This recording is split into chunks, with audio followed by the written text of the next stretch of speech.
दोस्तों, कभी कभी वो रात और वो मंजर याद आता है तो मेरा दिल दहल उठता है। आखिर वो क्या था? वो महज मेरा कोई ख्वाब था या हकीकत जिसे मैं आज तक भूल नहीं सका। जब कभी भी वो दहशतनाक किस्सा मेरे जहन में आता है तो खौफ के मारे आज भी मेरे रोंगटे खड़े हो जाते हैं। उस रात की सारी घटना मेरी आंखों के सामने एक फिल्म की तरह चलने लगती है। भयानक और अंधेरी रात, ऊपर से सुनसान इलाका और बड़ा सा उजाड़ कमरा, फिर कंडक्टर की लाश का यूं मिलना, न जाने उस रात क्या होने वाला था। लेकिन हम उस रात सच में बच गए थे। अगर वो ना होता तो शायद हम सब भी उस कंडक्टर के साथ अपनी जान से हाथ धो बैठते। दोस्तों, अगर आपको ये भूतिया और डरावनी कहानी पसंद आए तो वीडियो को लाइक करके चैनल को सब्सक्राइब कर दीजिए और बेल आइकन को दबाकर नोटिफिकेशन को भी ऑन कर दीजिए ताकि आगे की आने वाली खौफनाक कहानियों की नोटिफिकेशन आपको मिलती रहे। और दोस्तों, अगर आपके पास भी कोई खौफनाक भूतिया कहानी है तो आप हमें हमारी ईमेल आईडी पर भेज सकते हैं। हमारी ईमेल आईडी आपको वीडियो की स्क्रीन और डिस्क्रिप्शन में मिल जाएगी। तो चलिए दोस्तों, आज के इस खौफनाक एहसास को शुरू करते हैं।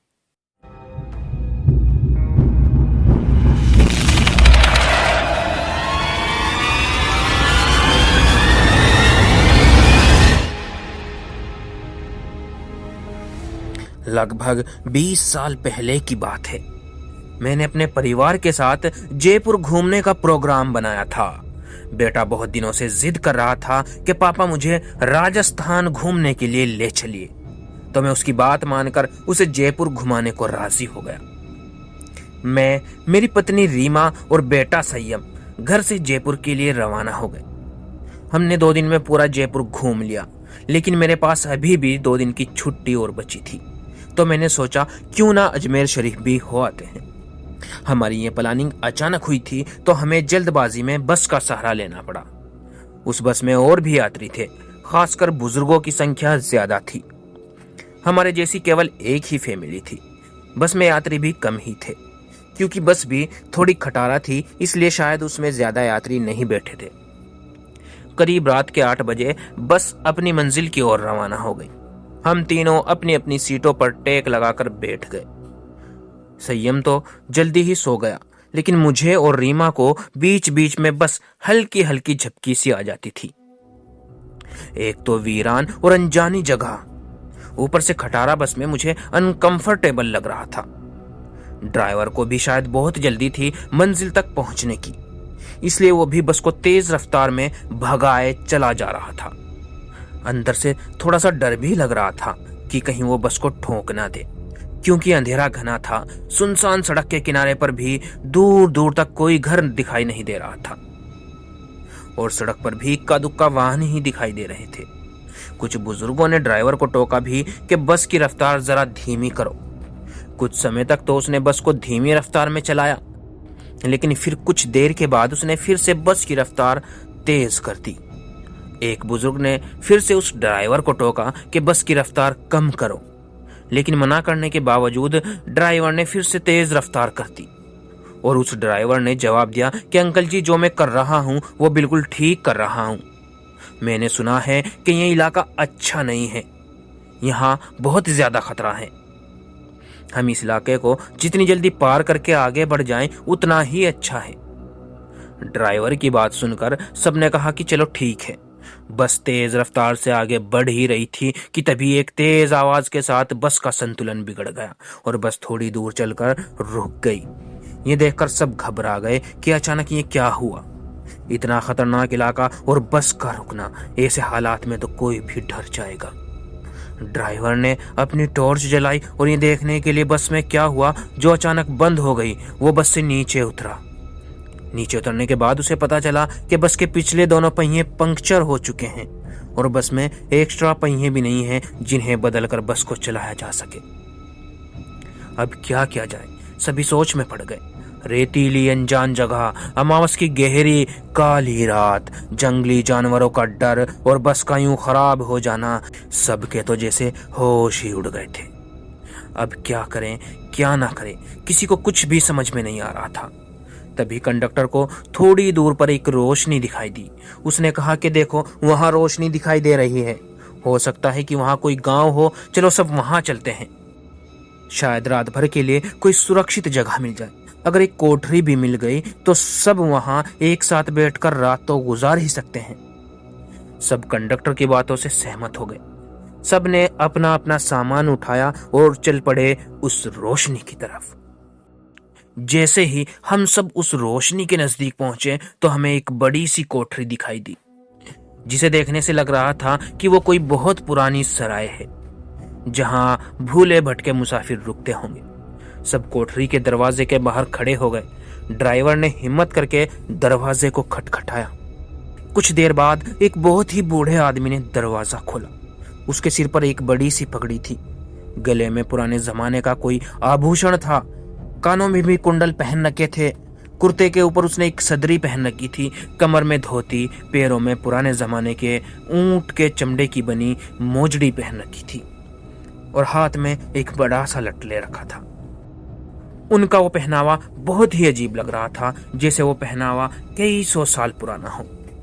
तभी कंडक्टर ने हिम्मत करके कहा, ताऊसा, हमारी बस पंक्चर हो गई है। हम सबको रात गुजारने के लिए अगर आपकी कोठरी में थोड़ी जगह मिल जाती तो बड़ी मेहरबानी होती। तो वो बूढ़ा आदमी बोला, डरने की जरूरत कोई ना है। ये सराय तो मैंने भूले भटके मुसाफिरों की मदद करने के लिए ही बनाई है। मैं चौधरी सुमेर सिंह और हमारी घरवाली धन्नो ही मुसाफिरों का ख्याल रखते हैं। आप सब लोग भीतर पधारो, जो हम दोनों से बन पड़ेगा आपकी मदद करेंगे। कंडक्टर बोला, बहुत बहुत धन्यवाद ताऊसा, बड़ी मेहरबानी जो इस अनजान जगह में आप हमारी मदद करने को राजी हो गए। तो चौधरी सुमेर सिंह बोले, इसमें धन्यवाद की क्या बात है, ये तो हमारा फर्ज है। हमारे को बहुत खुशी हुई जो आप लोग हमारे यहाँ पधारे। ये रहा पानी से भरा मटका, इस बड़ी सी डलिया में पूरियां रखी हैं और उस बड़ी सी बटलोही में आलू की तरकारी होगी, और ये रहे पत्तल। आप सब अपना अपना खाना परोस लीजिए। महिलाएं धन्नो के पास चली जाएं और पुरुष मेरे साथ आ जाएं। जल्दी से सब खाना खा लो और जिसे बाहर का काम निपटाना हो वो निपटा कर जल्दी आ जाएं, क्योंकि 12 बजे के बाद कोई भी बाहर नहीं निकलेगा और ना मैं किसी को बाहर निकलने दूंगा, और कोई भी इसका कारण नहीं पूछेगा। सबके पास अपनी अपनी घड़ी होगी, समय के अनुसार काम करके सोने के लिए लेट जाओ। ये रहे कंबल, सब बिछा लो। हम सब ने चौधरी सुमेर सिंह की सारी हिदायतों के अनुसार काम किया और कंबल बिछाकर लेट गए। जिनके पास अपने शॉल और चादर थे वो सब ओढ़ कर लेट गए। हमारे पास ओढ़ने वाला कंबल था, इसलिए मैंने बेटे को अपने साथ सुला लिया और मेरी पत्नी औरतों के साथ अपना शॉल ओढ़ कर लेट गई। चौधरी जी ने एक बार फिर सबको बाहर न जाने की हिदायत दी और सबको सोने के लिए कहा। उसके बाद लगभग 12 बजे के बाद न जाने कंडक्टर को क्या सूझी, उसे बीड़ी पीने की तलब लगी और वो बाहर जाने लगा। चौधरी जी ने उसे बहुत रोका, लेकिन वो नहीं रुका। कंडक्टर के बाहर जाने के बाद चौधरी जी ने जल्दी से कोठरी के किवाड़ बंद कर दिए और पास में रखे पटरे की मदद से किवाड़ को मजबूती से बंद कर दिया कि कोई भी भीतर ना आ सके, और सारे रोशनदान और खिड़कियों को भी बंद कर दिया।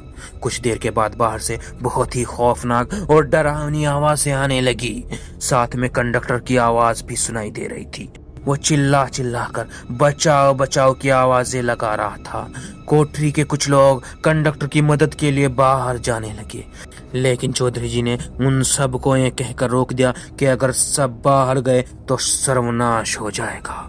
वो शैतान अगर भीतर आ गया तो हम सब में से कोई भी जिंदा नहीं बचेगा। सब अपनी जान के बारे में सोचकर पीछे हट गए। फिर चौधरी जी ने सबसे कहा कि सब अपनी अपनी जगह पर लेट जाएं और उनकी बात मानना हम सब की मजबूरी थी। हम सब ने वही किया जो चौधरी जी ने कहा था। 1 आध घंटे के बाद सबको नींद आ गई। हम सब सुबह जागे तो वहां का मंजर देखकर दंग रह गए। हम सब रेत पर लेटे थे और वहां से कोठरी गायब थी। केवल हम लोगों का सामान ही पड़ा था। वहां 2 समाधियां बनी थी जिन पर चौधरी सुमेर सिंह और धन्नो सिंह लिखा हुआ था।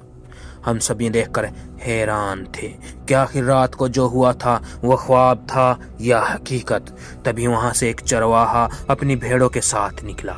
उसको हम लोगों ने सारी बात बताई तो उसने बताया कि यहाँ बहुत समय पहले एक सराय हुआ करती थी, जिसकी रखवाली चौधरी सुमेर सिंह और उनकी पत्नी धन्नो किया करते थे। उन दोनों के मरने के बाद आज भी उनकी आत्माएं भटके हुए मुसाफिरों की मदद करने आती है। इस इलाके में बहुत सारी शैतानी आत्माएं रहती हैं जो लोगों को कत्ल कर देती है, लेकिन सुमेर सिंह और उनकी पत्नी धन्नो अच्छी आत्माएं हैं, इसलिए वो लोगों की मदद करने आ जाते हैं। ये सब कहकर चरवाहा वहां से चला गया, लेकिन हम सब के मुंह और आंखें खुली की खुली रह गई। और फिर हम सब ने अपना अपना सामान उठाया और बस के पास आए। बस के पास आते ही हमें वहां कंडक्टर की लाश लहूलुहान पड़ी दिखाई दी। वो खौफनाक मंजर देखकर हम सबका दिल दहल गया। फिर थोड़ी देर के इंतजार के बाद वहां से एक दूसरी बस गुजरी और हम सब उसमें बैठकर अपनी अपनी मंजिल को रवाना हो गए। दोस्तों, कहानी आपको कैसी लगी? दोस्तों, अगर आपको कहानी ये पसंद आई है तो वीडियो को लाइक कर दीजिए और चैनल को सब्सक्राइब भी कर दीजिए और बेल आइकन को दबाकर नोटिफिकेशन को भी ऑन कर दीजिए ताकि ऐसी ही खौफनाक और भयानक कहानियों की नोटिफिकेशन आपको मिलती रहे।